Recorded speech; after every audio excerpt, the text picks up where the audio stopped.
Okay. I want to see if I sit here, do I have a head? No, I don't have a head. It's got to come up. And up and up. She tall. She tall. What a mess.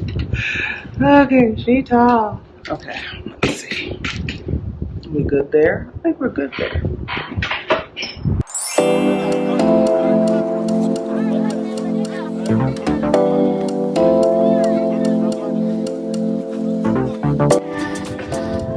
Hey, I'm all up in the camera.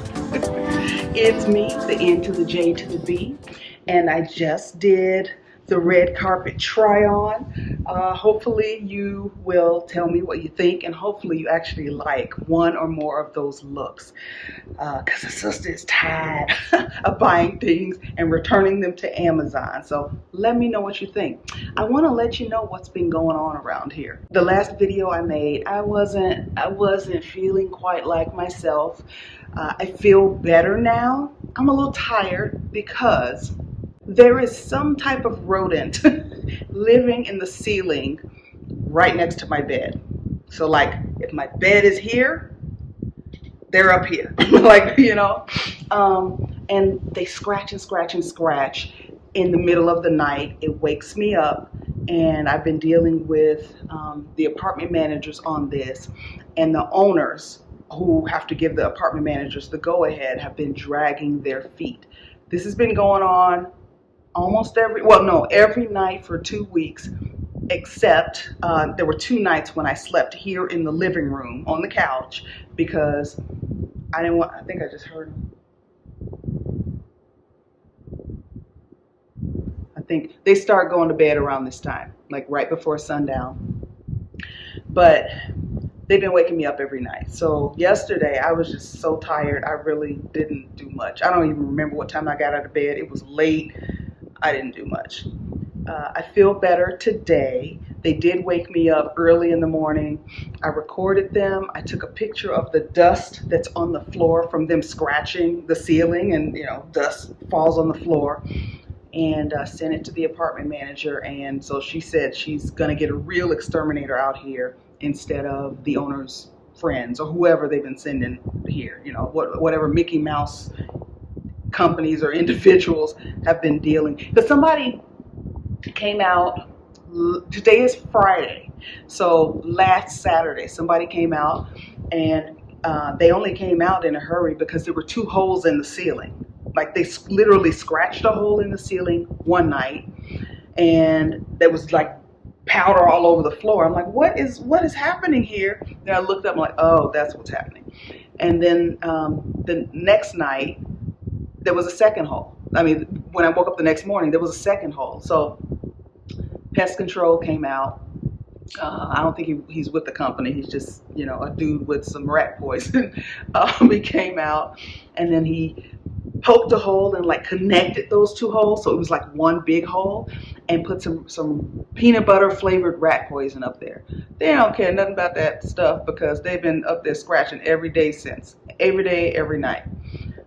So something has to be done, and they need to figure out how those little critters are getting in, which I think is the major concern because it's going to cost them some money.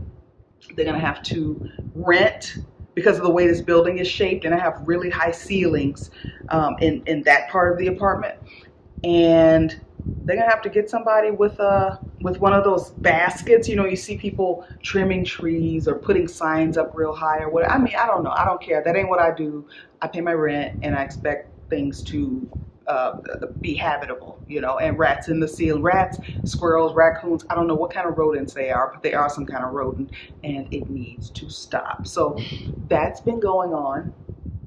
I've been auditioning a lot. I shot a commercial last week, 2 days, which was nice. You'll see it next month. I can't say much more about it, but I think it's gonna be a big deal. so we shall see. Hopefully I don't get cut out of it. That has happened, but I'm gonna claim that you're gonna see the commercial and you're gonna see me in it, and it's gonna be great. All right, I'm claiming that. In the last video I talked to you about a medication that I had to switch from one medication to another medication, and these are meds that are supposed to keep breast cancer from coming back. It's supposed to reduce my risk of getting it again. I started having some issues with the medicine that I had been taking for a year and a half, the tamoxifen, and I had to go off of it. So they gave me a different medication called letrozole, and I'm saying the names of the medication in case you or anybody you know is taking these meds. And it made me feel terrible, like in a whole bunch of different ways. The worst part of it was feeling depressed, and I rarely get depressed. Like in my life, I've very rarely been depressed, and if I'm depressed, something is really going on. I know some people have general depression where sometimes they just wake up and they just feel real sad or whatever. That's how I am with anxiety. My heart can be racing, I can be anxious, and there's nothing really going on. But depression, if I'm depressed, something is going on, and that medication is what was going on. And I took it for about a month, and I was like, yo, I'm not doing this for 8.5 years. I'm just not. The options, like with a lot of cancer treatments, are this is what we have, this is what we know will work, and you do it or you don't do it. And if you don't do it and the cancer comes back, then I mean, you should have done it, you know. So in going through this, I have to make decisions that I can live with, you know. I mean, and to be honest, knock on wood, that's real wood. And to be honest, should it go the wrong way, decisions that I would be willing to die with, you know. But I cannot see making myself feel terrible for the next 8.5 years to ward off something that may not happen. And nothing's 100%. I could do that for 8.5 years, and then in the 9th year the cancer comes back and takes me out, you know. And I'm not being negative. I am not trying to manifest this or anything. I know God's got me, and you know, whatever is supposed to happen is going to happen. But I do think that there are things that are put here to help us help ourselves. It just didn't feel like a worthy trade-off. So I've stopped taking it. I feel like myself again. I had an appointment with my oncology surgeon. When was that? It was Tuesday of this week. And I told her, I was like, I hate this medicine. I can't do this. And she told me that the reason that I did not have to have chemo, because I had surgery, then I went to radiation, was because I had a low percentage risk of recurrence anyway. But the way they calculate it and everything, that assumes that I complete the hormone therapy, which is 10 years of these drugs. If I don't complete them, then my risk goes up. And I was like, oh, all right. I'm not thrilled about that, because I was counting on, well, I got a low risk of recurrence anyway, so why do I really need to take this medication? But apparently it goes up. I've scheduled an appointment with my oncologist to find out how much it goes up, and then it's a gamble. It's like, all right, well, you know, pray, hope for the best, live my life, and you know, and it is what it is. Or I take the medication, reduce my risk. I mean, it still is what it is. So that's something that I've been going back and forth with in my head. I'll see her and we'll talk, and I know she's gonna want me to stay on this medication, and you know, you'll feel bad. I can't do it. So while I'm saying that I can't do it, I've been on Twitter for a long time, and some of my closest and dearest friends I've met on Twitter. And there are some people I've never met in person, but I feel like we know each other just because we've been on Twitter for like a decade, talking to each other periodically. And there's one woman on there, I hadn't seen her for a while, and so she commented on something I posted. I was like, hey girl, where you been? And then I found out that she has stage 4 uterine cancer, and she's dying, to be frank. She's basically waiting for her situation to get bad enough to go to hospice. That's, so I was just really, really sorry to hear that.